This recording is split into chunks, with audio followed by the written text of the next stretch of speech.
right, time once again for Mr. Nailsin's Wednesday Comics. And, oh, look, it's my hand. As we're going to look at The Flash official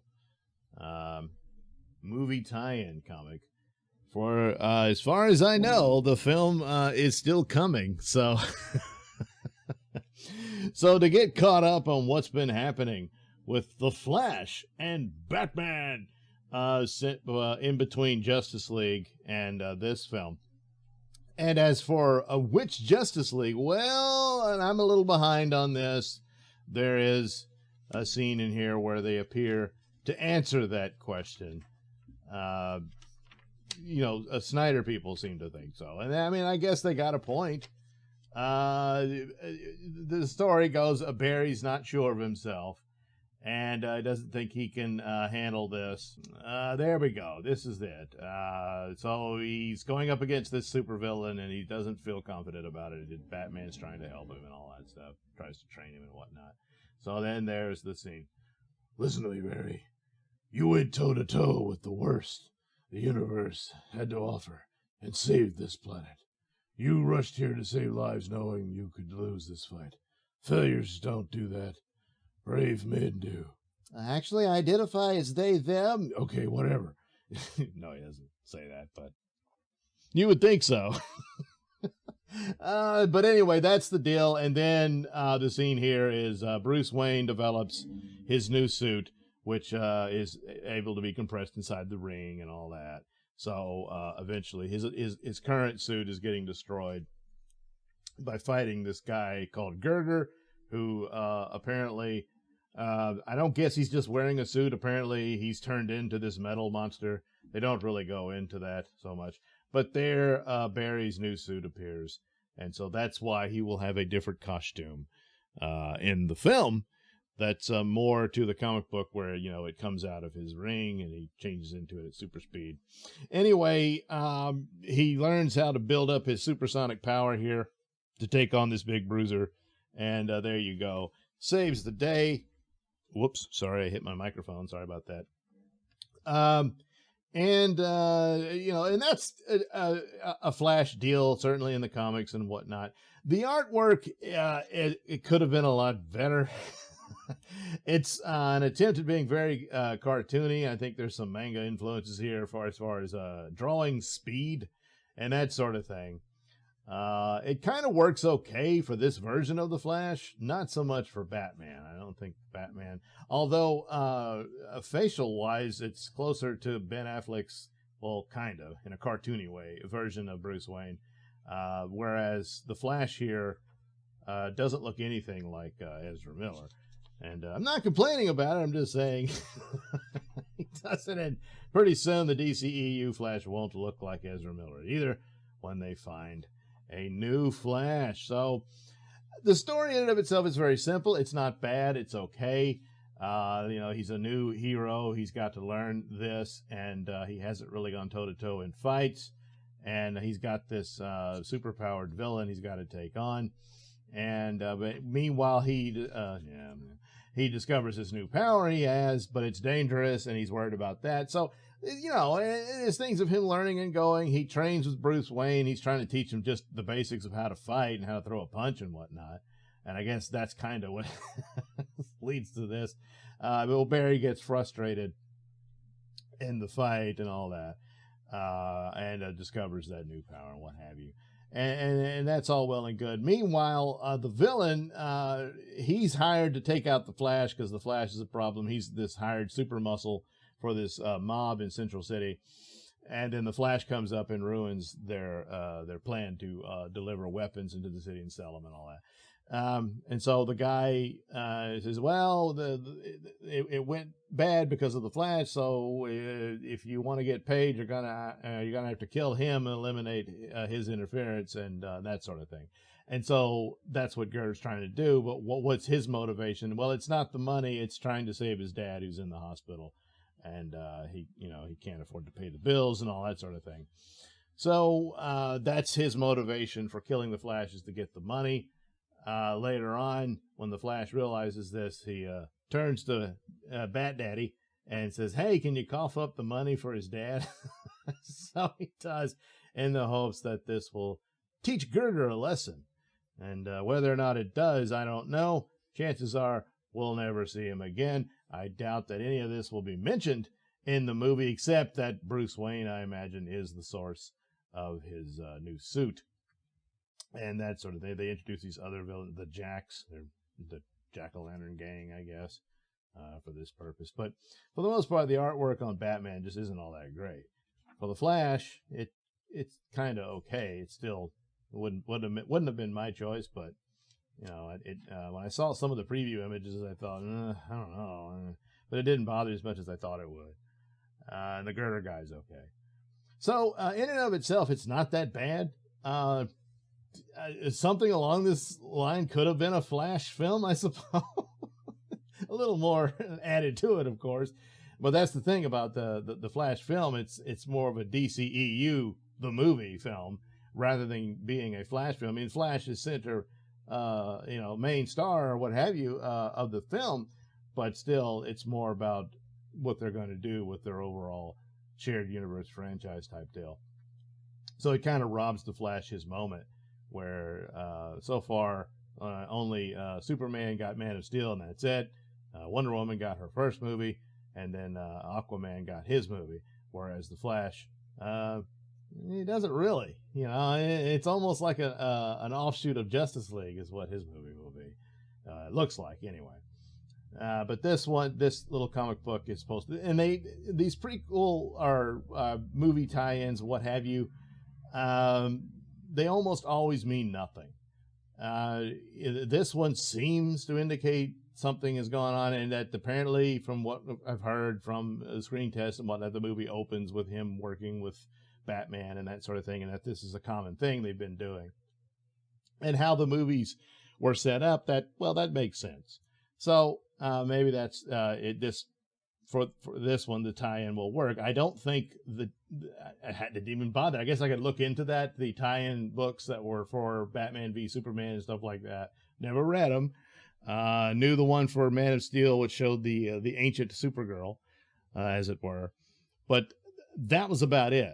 I don't think it played much influence at all to the narratives and storylines of the film. So, gee, do you really need to pick this up and see it? No, not really. I doubt it. My guess is yes, this is the story of him getting his Flash suit, and that's it. And maybe there'll be a nod to it and mention that Batman and Alfred developed it for him. Alfred's briefly in here too. So, if you're interested in it, go ahead. It's a one-shot story, yet one of three. So I don't know what else goes on. I guess I'll check out the other two.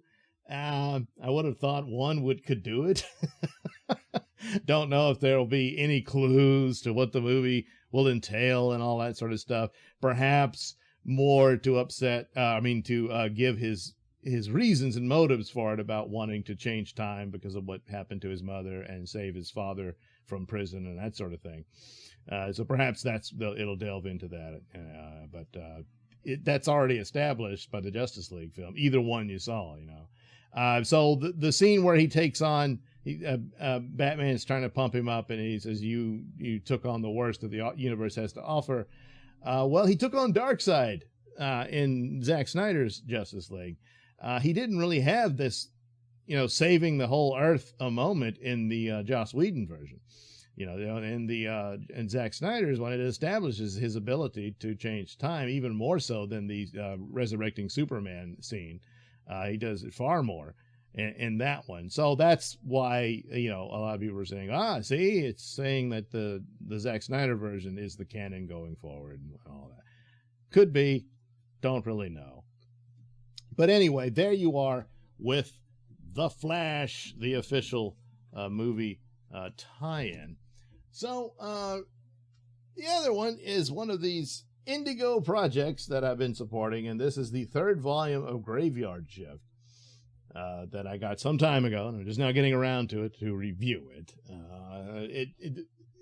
The story is not so much a story as this one is sort of in between stories. It's a setup. They revisit some old characters, they introduce some new ones. There's a new threat. They've got here's a Batman guy that they're going to team up with, some spooky plague doctor guy, stuff like that. And they're going to have to team up to take on this new threat. And they do encounter some of them, and there's a battle, and there it is, and it's all hellacious and all that. But they're going to have to leave the planet to deal with the full threat and avoid, losing the Earth and whatnot. Yeah, some of the soap opera elements are still there. Gee, who ends up with Lilith? I mean, just about everybody has, so. But who gets the rose in the end? So, yeah, all that stuff. But that's kind of the weakness of it, in that it's not a complete story within itself. It's just moving you along to the next one and introducing a lot more characters that I don't know, maybe they're going to do like spin-offs of them and stuff like that going forward for the future. But so some satire of media and whatnot also in here, and there's way more super people than you might have first realized. And they quickly introduce a bunch of them. So I don't know. I could have been handled better in some ways narratively to flesh all this out. Because it's going to be a while before you get to the next one, and so on and so forth.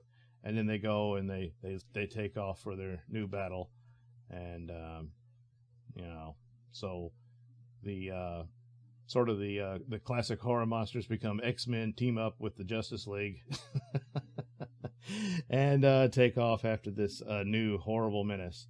And there you are. The artwork is sound. It's actually quite good. It's very well done and professional.